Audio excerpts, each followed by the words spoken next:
tardes, estimados alumnos. Buenas tardes, licenciado. Buenas tardes, licenciado. Buenas tardes, licenciado.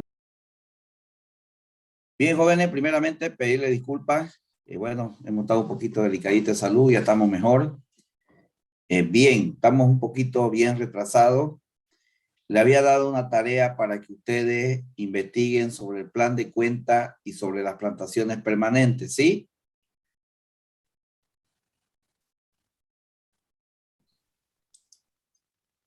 Era sobre qué es la explotación agrícola y el otro era sobre la Plantaciones permanentes. plantaciones permanentes. Y más el plan de cuenta que ya habían investigado y que ya lo miramos, ¿no? Miramos su estructura, dijimos de que vamos a tomar en énfasis lo que es la parte de inventario. Es importantísimo ver la parte de inventario en el sentido de que nosotros vamos a comprar insumos y dichos insumos vamos a ir contabilizándolo e ingresándolo a esas cuentas mayores, donde nosotros vamos a tener un control con respecto al uso y la aplicación que le van a hacer los técnicos en el proceso productivo. Y nosotros tenemos que tener ese control y esos reportes que ellos nos van a enviar para que nosotros podamos contabilizar dichos costos en cada una de las etapas de las diferentes clases de plantaciones. En este caso, nosotros nos vamos a abocar a lo que es plantaciones permanentes. ¿Pudimos ver el plan de cuenta? ¿El de referencia? Sí, Lisa lo mostró. Lo vimos también y vimos lo que es costo también, ¿no? Dijimos que vamos a ver los costos y que vamos a utilizar mucho lo que es las cuentas analíticas y palabras técnicas que van a conformar esas cuentas analíticas. Por decir, semilla no es un insumo donde nosotros vamos a crear cuentas analíticas como semilla de café, semilla de girasol, semilla de cítrico, semilla chachairú, etc. De la misma manera, también vamos a crear cuentas analíticas donde van a utilizarse palabras técnicas, como decir siembra, preparación de terreno, almácigo, etcétera, ¿no? Que poco a poco vamos a ir conociendo en forma general, ¿no? Porque no vamos a ser nosotros ingenieros agrónomos ni veterinarios, pero tenemos que conocer y familiarizarnos con esas palabras para poder nosotros realizar el ciclo contable y especialmente elaborar nuestro plan de cuenta con esas cuentas analíticas, que al fin y al cabo esas cuentas analíticas van a ser procesadas y van a ser mostradas en una hoja de costo, que ese es el producto final de nosotros los contadores. Ese es el producto final que vamos a demostrarle al empresario cuántos son sus costos que se incurren por cada uno de los productos que se han cultivado y por etapa. Vamos a hacerlo sencillo, le he dicho esta segunda parte, donde podamos demostrar una hoja de costo que cumpla con un principio fundamental como es el principio de exposición. Entonces, vamos a ir de menos a más, así como vimos el régimen agropecuario unificado, así de la misma manera también nosotros vamos a ver acá todo el proceso de costos de explotación agrícola. Vamos a empezar con las plantaciones permanentes. Y para ello quiero escuchar, a ver de ustedes lo que han anotado, su trabajo de investigación de qué es explotación agrícola.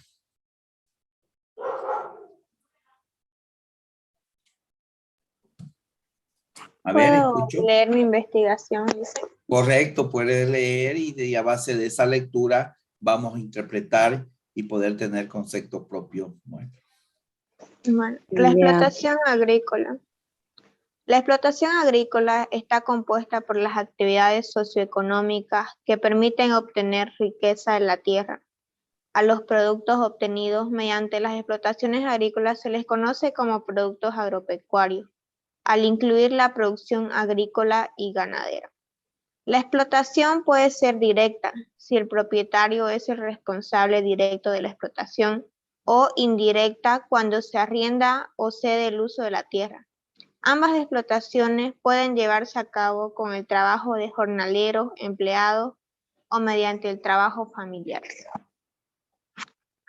Bien, es sacar provecho, dice su compañera, de los dos elementos fundamentales que hay en este sector, el sector vegetal y el sector animal, aprovechando, ¿no? El elemento fundamental como es la tierra, que se van a utilizar mano de obra, se va a utilizar insumo, etcétera, ¿no?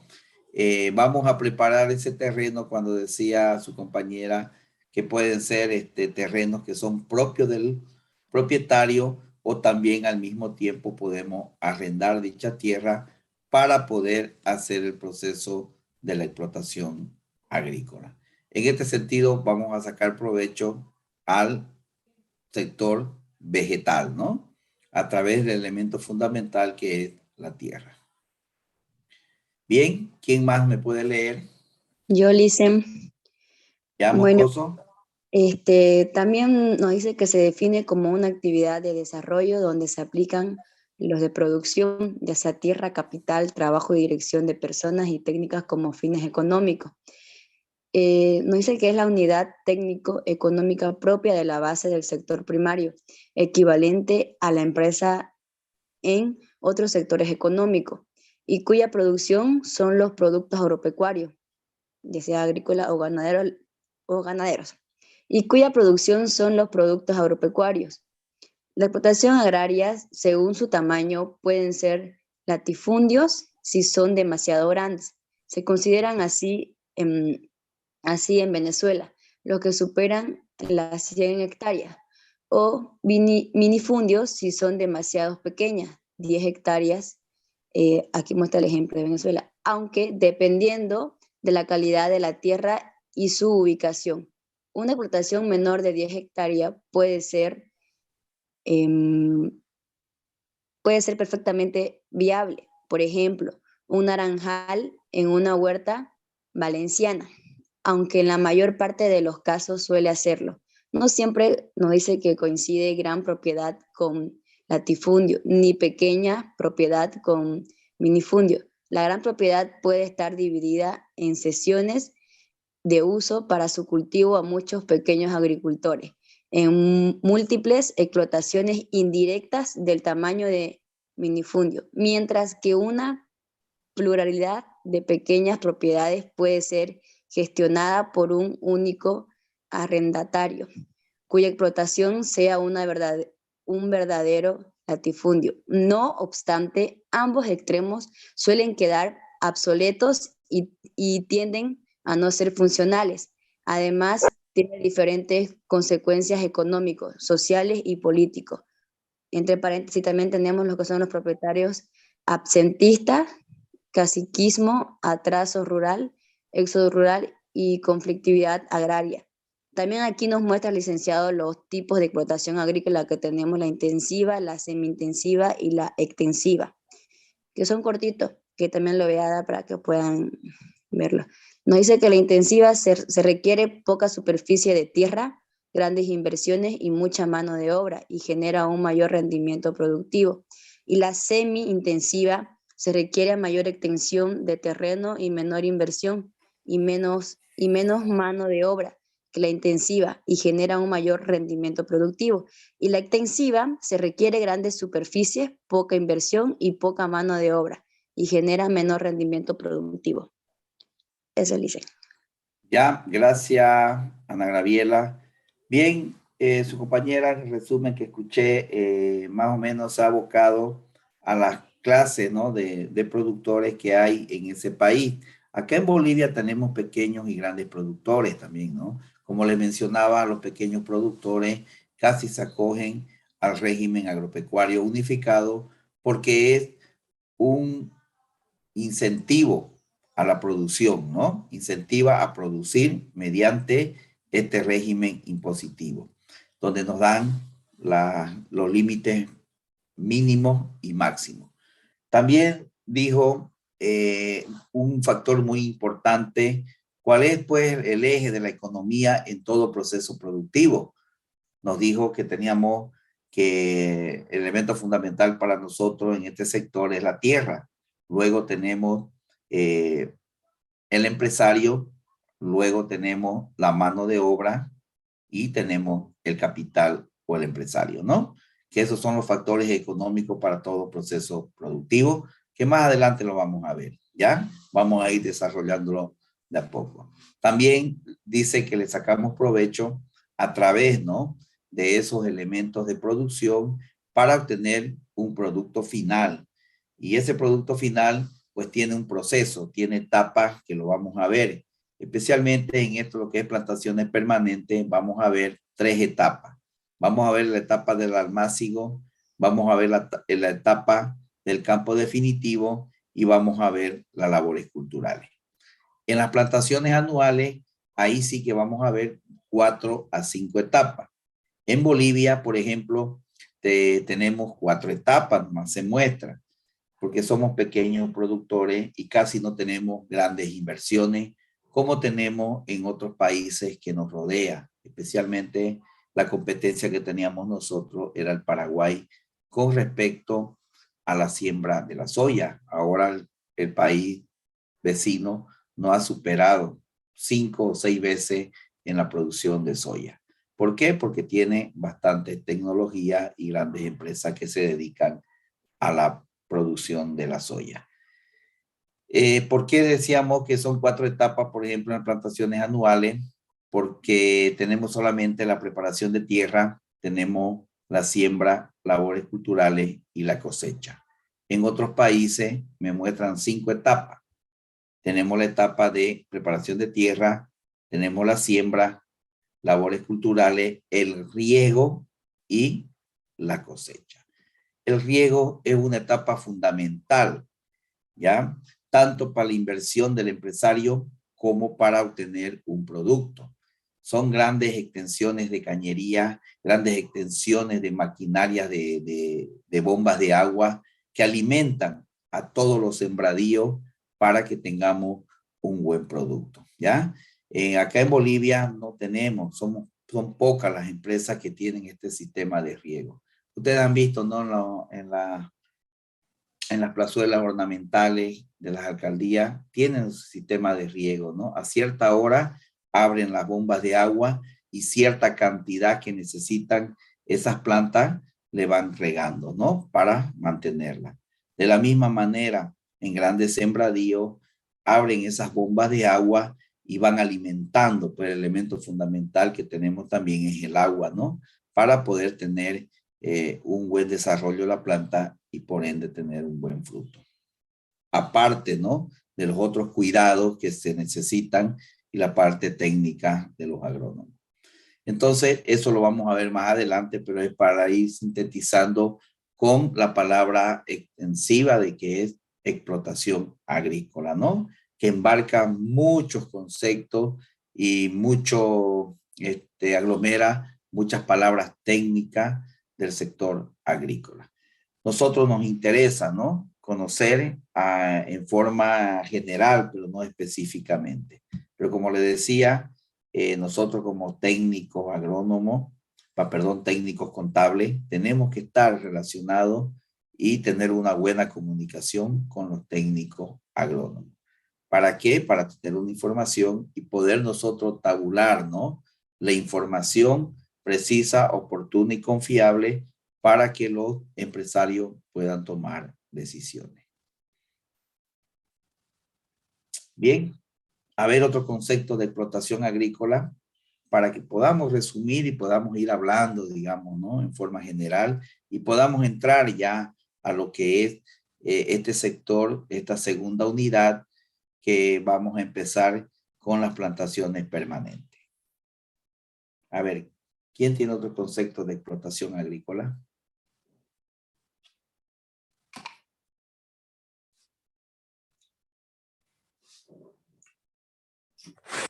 Yo, Alisa, Ya. Carolina, ¿sí? la explotación agrícola o la agricultura, bueno, es la actividad dedicada a la producción de productos que provienen de la tierra, que están destinadas a la alimentación de la población. Y esta actividad agrícola, estos cultivos están divididos en dos clases, que son los cultivos permanentes y los cultivos temporales. Ya ha mencionado los dos elementos fundamentales, ¿no? Que son las plantaciones permanentes y las plantaciones temporales, que también son llamadas plantaciones anuales. Las permanentes, vamos a dar sus características ahorita. ¿A qué nos referimos plantaciones permanentes? Bien, sacamos nosotros provecho, ¿no? Nuevamente le digo al elemento fundamental que es la tierra, con todos estos procesos que tienen en las características de estas plantaciones. Nosotros como técnicos contables lo que vamos a hacer es registrar los costos que intervienen en cada una de estas etapas para llegar a obtener ellos un fruto, ¿no? Su producto final de ellos es tener un buen fruto, y el producto final de nosotros es procesar toda esa información para tener esa información oportuna, precisa y confiable para la toma de decisiones de los empresarios. Bien, ¿está claro lo que es explotación agrícola?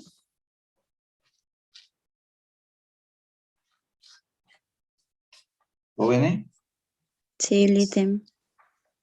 A ver, voy a ver aquí si hay un concepto de... Me gusta el libro de este joven, Alex Elvis Torrico Quintero. Voy a ver aquí si tiene un concepto, lo que es explotación agrícola. Un momentito, estoy revisando su índice. Me da el concepto de qué es contabilidad agropecuaria, contabilidad general, parte de contabilidad general, objetivo de la contabilidad, especialización de la contabilidad.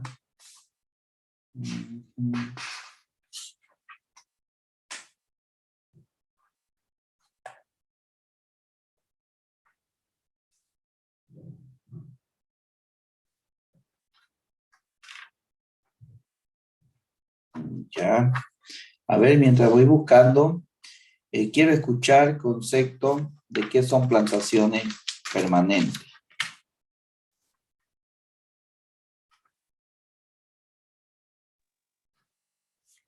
¿Le puedo leer un poquito? Sí, sí, puede leer y podemos analizar. Ya.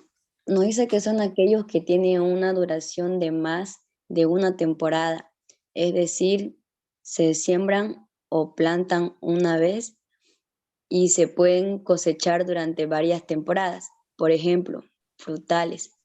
Estos cultivos en general requieren de una inversión mayor que en el caso de los cultivos anuales y consecuentemente su rentabilidad es también mayor. A su vez, la cosecha de los cultivos dependen, entre otros factores, de la satisfacción de sus demandas de riesgo dentro de la temporada. Son plantas que en los primeros años de desarrollo son improductivos, luego producen cosechas durante muchos años ya bajo costo de mantenimiento. Los cultivos permanentes son aquellos cuya estructura productiva comprende varias etapas y su ciclo va de mediano a tardío crecimiento. Ya nos muestra después las plantaciones permanentes de mayor producción en el mundo, como son el cacao, la caña de azúcar, el plátano, el banano y la piña. Y así. Bien, gracias. Bien, en resumen podemos decir que estas plantaciones recién empiezan a dar su fruto a partir del 4º al 5º año. Los primeros años son grandes inversiones que hacemos nosotros de costo, ya sean costos directos, costos indirectos.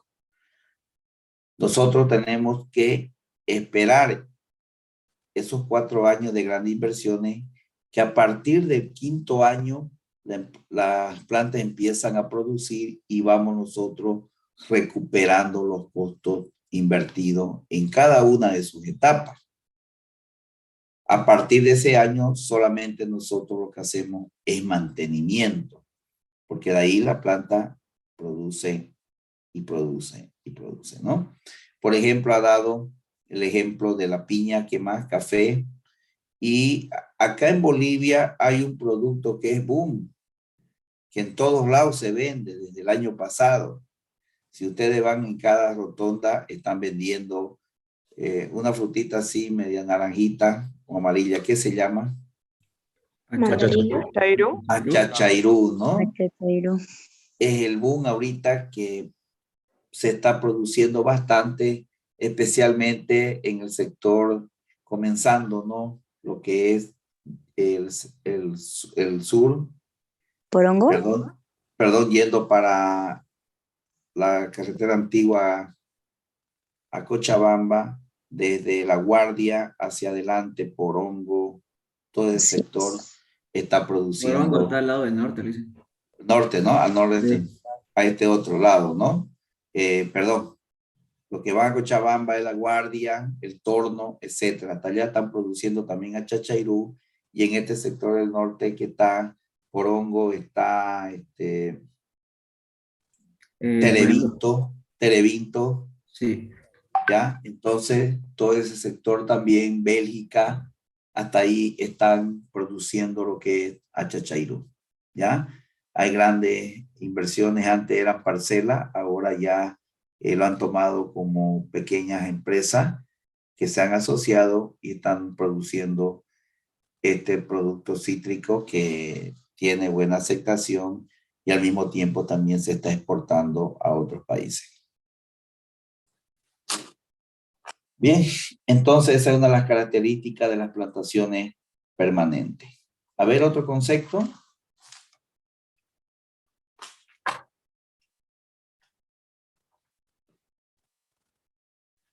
Léanlo, jóvenes, léanlo, pueden leer lo que han investigado. Ya les dije de que de su trabajo de investigación, de su lectura que tengan ustedes, mi persona también se alimenta, ¿no? Se alimenta también.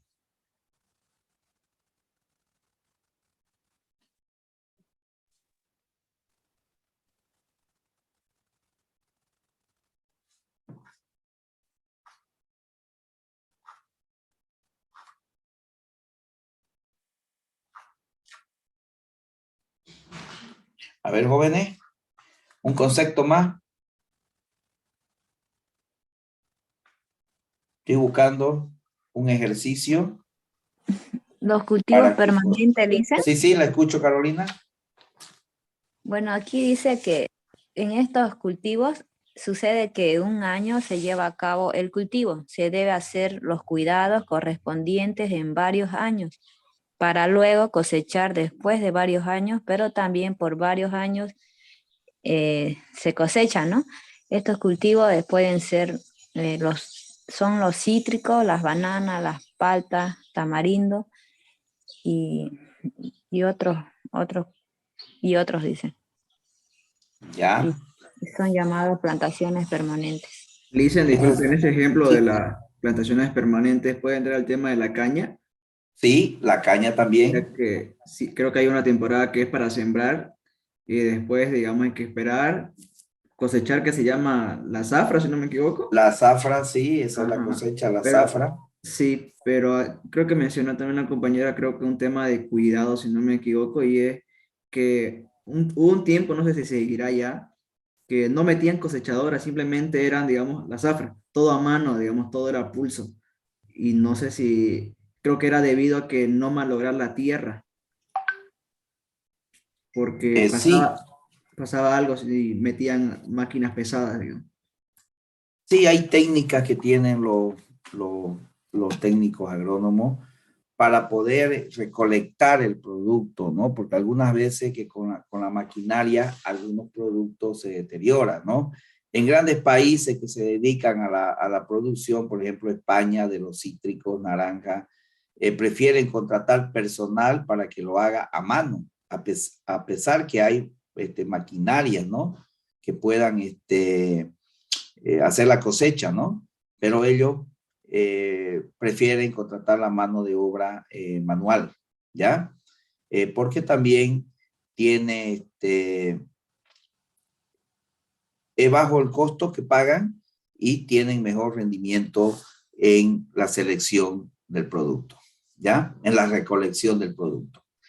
Con respecto a la caña de azúcar, sí, evidentemente, en algunos terrenos, la maquinaria también, cuando se utiliza la cosecha de la caña de azúcar, se pierde gran cantidad también de este producto y también malogra, ¿no?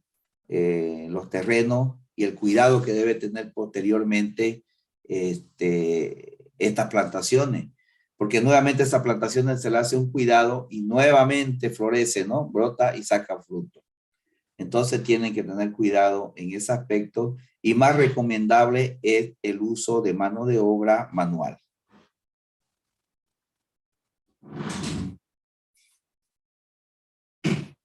Bien, entonces vamos a hacer un ejercicio. Vamos a ir, también les dije que me investiguen en caso de retenciones, ¿no? ¿Sí? No, no Lisa. No dijo. les dije. No, Lisa. Que estamos retrasaditos con ustedes. Pero bueno, vamos a recordar estos 15 minutos. Vamos a recordar hasta las 3 y el día viernes les voy a colgar un ejercicio para que entremos directamente a la práctica, ¿ya? Vamos a contabilizar, les decía a ustedes, más vamos a utilizar el método del RAU, el régimen agropecuario unificado, donde vamos a hacer contabilidad fiscal. ¿Por qué no hacemos contabilidad fiscal? Porque casi un 60 o 70% de las empresas están dentro de este régimen. No quiere decir que no paguen impuestos, sino se simplifica. Y vamos a realizar la contabilidad a base de este régimen, ¿ya? Entonces, pero a nosotros no nos exime de que los que nos prestan servicios, ya sean de bienes o ya sean de servicios manuales o intelectuales o de servicios, tienen que facturarnos, o los que nos proveen los insumos, tienen que facturarnos. Si en caso que no nos facturen, nosotros tenemos que convertirnos en agente de retención. A ver, vamos a recordar un poco la ley 843 y vamos a recordar un poco las retenciones que se deben realizar en caso de los contribuyentes que no cumplan con sus obligaciones tributarias, en este caso de emitir factura. A ver, vamos por los insumos.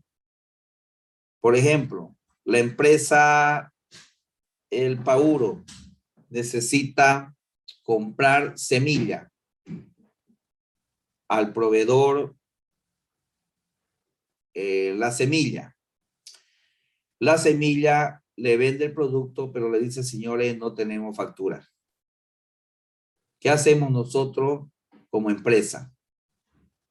¿Qué tenemos que retener?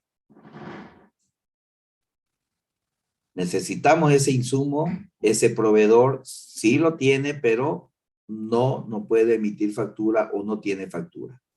Nosotros como empresa, ¿qué vamos a hacer? Nos vamos a convertir en agente de retención, pero ¿qué vamos a retener? A ver, recordemos un poco de tributaria. ¿Qué vamos a retener? El impuesto que se va a pagar, disculpen. Sí, vamos a retener un impuesto. ¿Qué se llama ese impuesto? Le retenemos el IUE, ¿no? El impuesto a las utilidades de empresa, presuntas ganancias, ¿no? ¿Cuánto le vamos a retener? El 5. Hola, ¿cuánto? 25.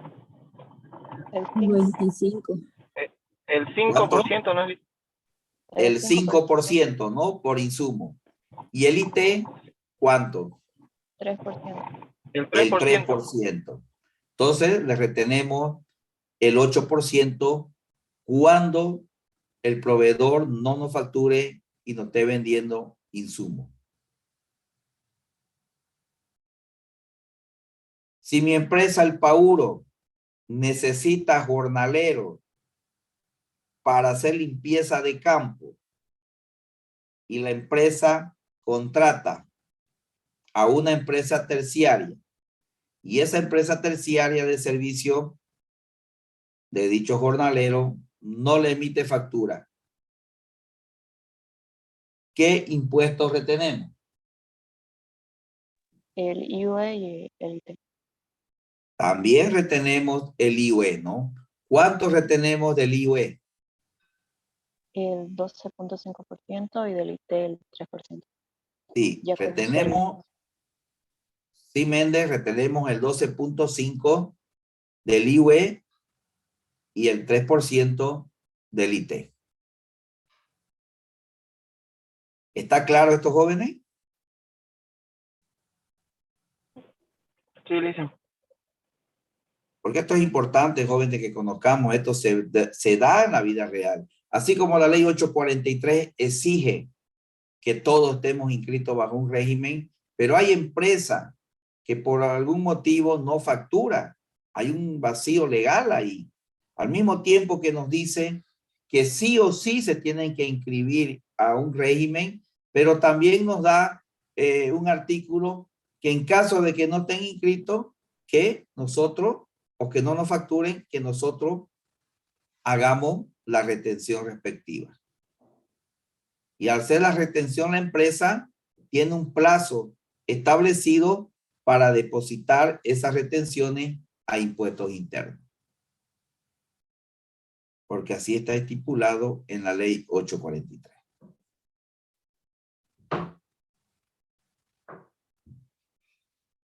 Bien, le dije que revisen planillas de sueldo. Hola. No, Licen, no. Arate, que este profesor la ha flojeado, no ha pasado clase, ¿no? ¿Y por qué no se han quejado al centro interno?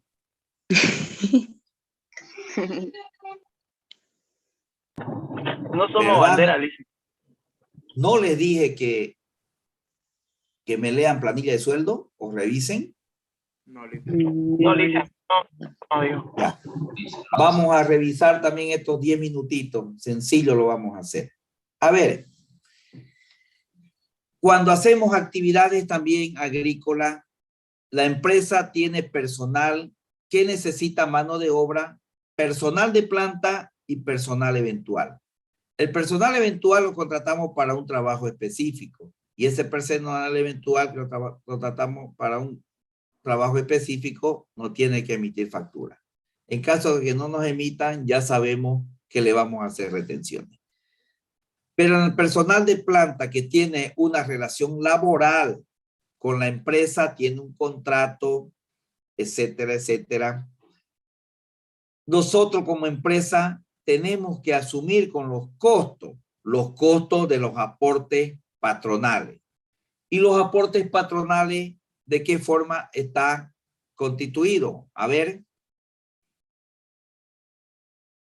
¿Se recuerdan? Conta 1, 2, 3. El 12,71%. 12.71 es la retención laboral. Es muy diferente. Eso no es costo. Costo es lo que la empresa paga por el trabajador. Tenemos el 16.71. Es el aporte patronal. Y el aporte patronal está constituido el 10%. ¿Qué significa el 10%? El 10% es un seguro social obligatorio que tiene que pagar el empleador a su trabajador y dependiente. Nos enseñaban en los libros Caja Nacional, decían ustedes, ¿no? ¿Sí? En conta 1, 2, ¿no? Pero en sí es un seguro social obligatorio. No importa en qué seguro no es necesario que esté en la caja. Por ejemplo, los profesores, ¿dónde estamos nosotros y los estudiantes asegurados?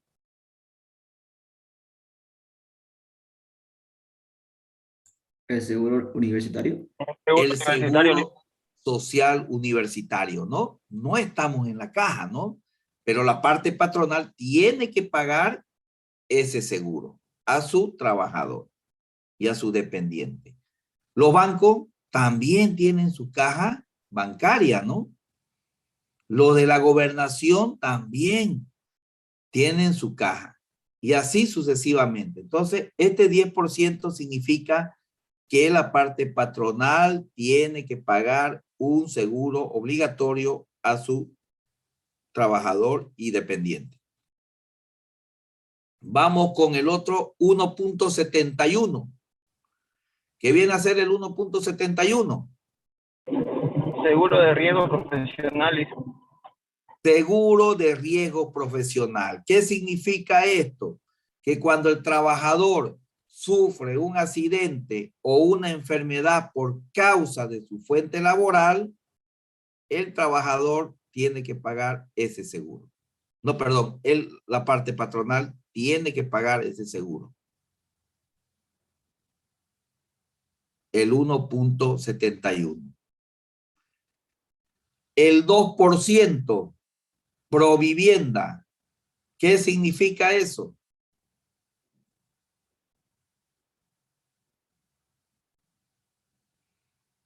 Que la parte patronal también da el 2% para que se le asigne vivienda a los trabajadores. Yo tengo 20 y tantos años, ya me iba a jubilar y hasta ahorita me han dado una teja Duralit siquiera.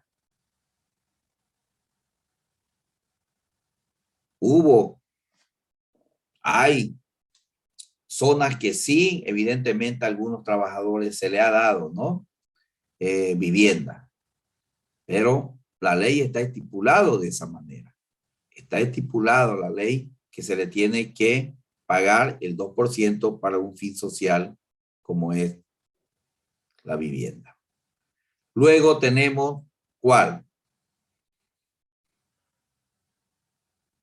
¿Cuál como más está conformado? A ver, recuerden, jóvenes. El 3%, ¿no? ¿Qué le llamamos ese 3%? Aporte patronal al Fondo Solidario, creo. Es el 3% aporte patronal solidario. Ese 3% se empezó a aportar después de la ley 065, la ley de pensiones, el año 2011, que fue catastrófico para todos los empresarios. Imagínense pagar un 3% sobre el total de sus planillas, le significaba un costo bien elevado. Y tuvo problemas, los empresarios muchos problemas tuvieron. Y ese 3%, según la creación que fue, con el fin que fue creado, era para tener un colchón y darle un sueldo mínimo a todos los trabajadores que estaban inactivos durante 3 meses. Yo hasta ahorita no conozco que le hayan dado un sueldo mínimo a algún trabajador que se haya quedado sin fuente laboral hasta que consiga nuevamente. Se abrieron, ¿no? Algunos futuros, no sé cómo, pero fue el inicio y clausura. Pero está estipulado por ley que sí o sí se tiene que cancelar. ¿Eso me suma cuánto? Tenemos 10, 1.71, 2% y 3%. ¿Cuánto suma eso? 16,71. 16,71. Antes de la ley 065, todas las empresas que eran industriales y de explotación tenían que pagar el 1% a Infocal. Que es Infocal, es un centro de capacitación para los trabajadores. Antes de la 0.65 se pagaba obligatorio todas las empresas, vayan o no sus trabajadores a capacitarse. Ahora con la ley 0.65 solamente se paga cuando la empresa manda una carta pidiendo capacitación a su personal y paga por los meses que dure dicha capacitación. Entonces no es obligatorio. Y cuando el personal va a capacitarse a Infocal, ahí recién pagamos el 1%. Entonces ahí también se nos eleva el costo y se va al 17.71. Luego, ¿qué tenemos como costo en las planillas? ¿Están llevando costo ustedes jóvenes? ¿No han llevado? Esto es repaso, jóvenes. Lo estoy repasando porque lo vamos a utilizar bastante en planilla de sueldo. ¿Han llevado costo? No, igual lo vamos a recordar. Están llevando, yo sé que están llevando, porque para llevar contabilidad agropecuaria, el requisito es llevar costo.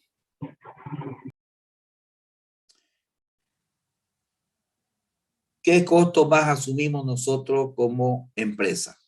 Los beneficios sociales.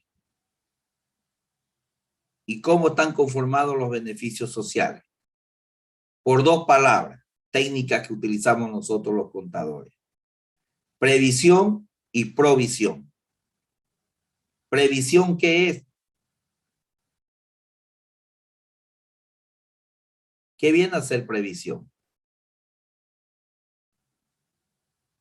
Algo incierto que no sabemos si va a suceder ahora o mañana.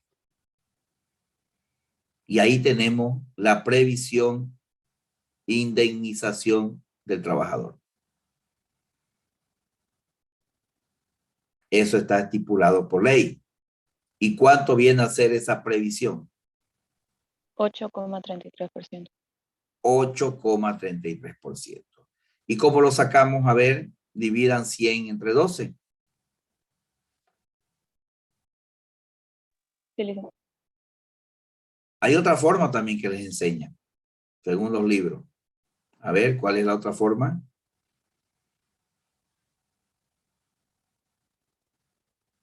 Los días, los 360.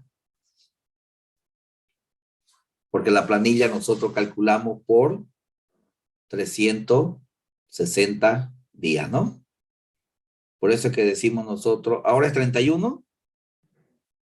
No, Primero. ayer, ¿no? Ayer. No, yo primero ya. Ahora es primero, ¿no?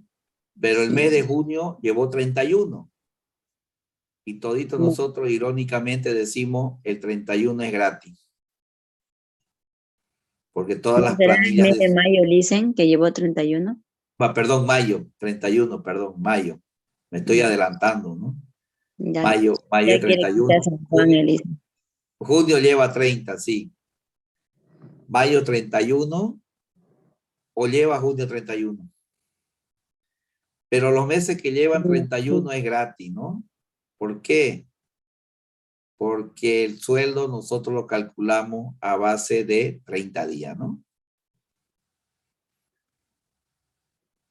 Y el mes de febrero, ahí recuperamos, ¿no? Porque también el mes de febrero es calculado por 30 días. Ah, es como que estuviéramos trabajando un día Sí, gratuito, ¿no ves? gratis. Fuera del Así es gratis. Ya. ¿Ya? Entonces tomamos en cuenta 360 días. De la misma manera, para la previsión, nosotros lo previsionamos por 12 meses y el mes y los meses son por 30 días. ¿Ya?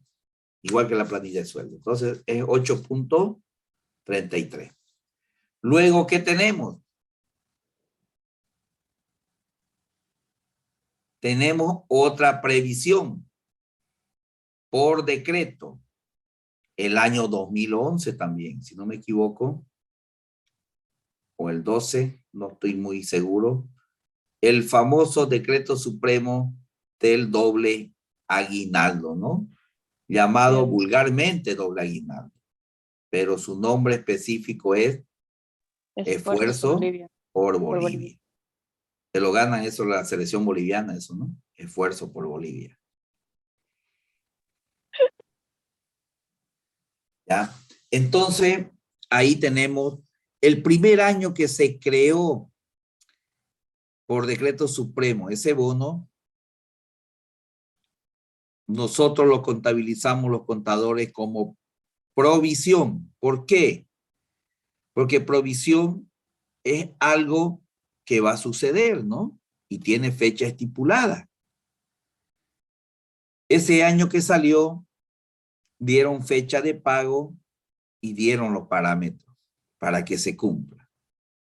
Creo que el primer año, el tercer año, pusieron muchas restricciones, porque por el pago de ese doble aguinaldo, la economía del país se venía abajo,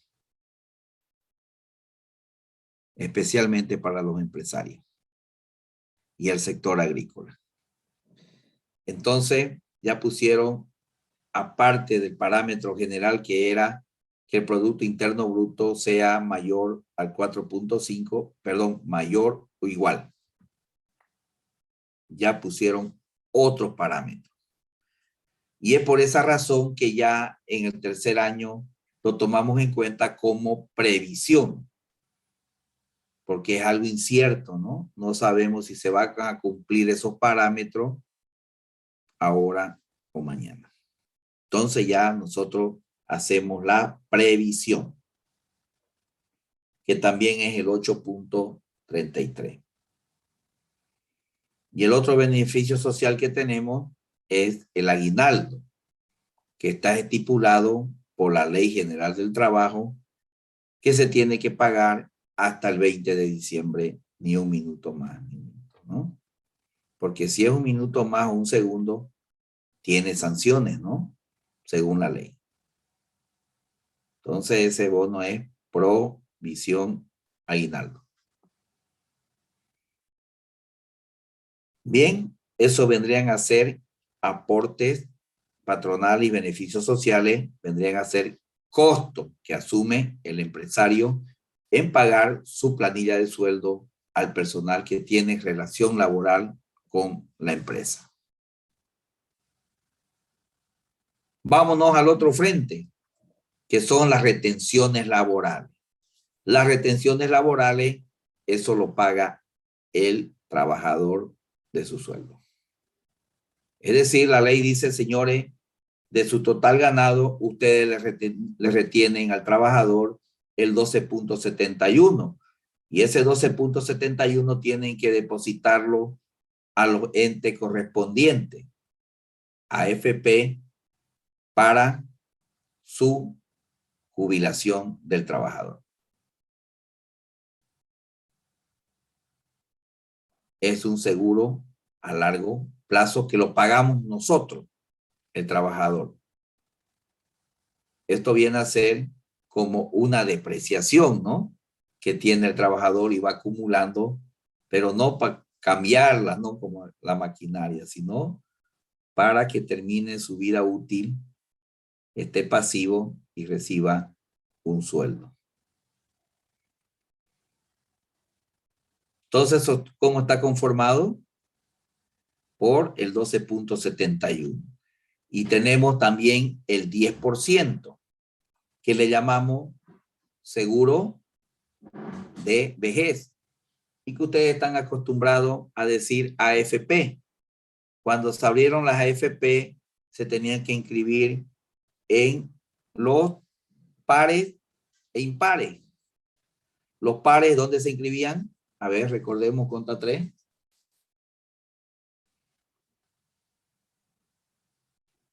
En previsión, y los impares en futuro, ¿no? Ahora la normativa nos permite en lo que vea conveniente la empresa, ¿no? ¿Sí?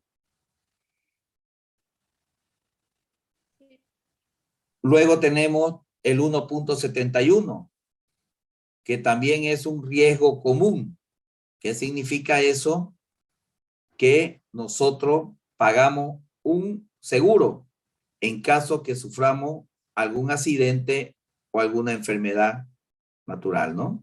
Que no tengan ninguna relación con su trabajo. Luego tenemos el 0.5%. El 0.5% es la comisión que pagamos a esta gente para que no cuiden nuestra plata, ¿no? Y nos haga generar algunos intereses. Es las comisiones, ¿no? A esta gente. Y el otro 0.5% que también nosotros aportamos a ese colchón para los que no están pasivos hasta que consigan trabajo. Se llama aporte laboral solidario. Pero hay un beneficio más. ¿Cuál es ese beneficio? O esa retención.